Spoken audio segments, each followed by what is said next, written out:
वर्ष की तरह इस वर्ष विधायक किशोर जोरगेवार की राजमाता निवास पर गणराय का आगमन हुआ। विधिवत पूजा अर्चना और मंत्रोच्चार के साथ गणेश प्रतिमा की स्थापना की गई।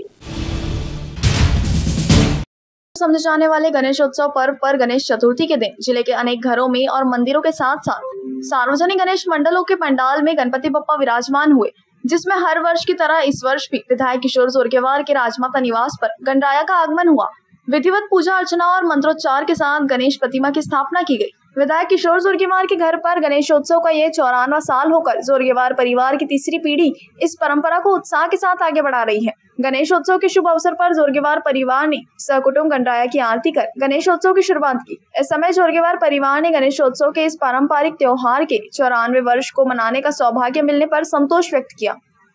सुखी ठेव, महाराष्ट्राची जी समृद्धी आहे, जी भरभराट आहे, जी प्रगती आहे, ती अशीच पुढे राहू दे। आमचा शेतकरी असेल, कामगार असेल, तुमच्या महिला भगिनी असतील, युवक असतील, या सर्वांना धन धान्य सुख संपत्ती तर देश दे, पण उत्तम आरोग्य सुद्धा प्रदान कर, अशी आजच्या या गणेश उत्सवाच्या निमित्ताने मी बाप्पाला प्रार्थना केलेली आहे।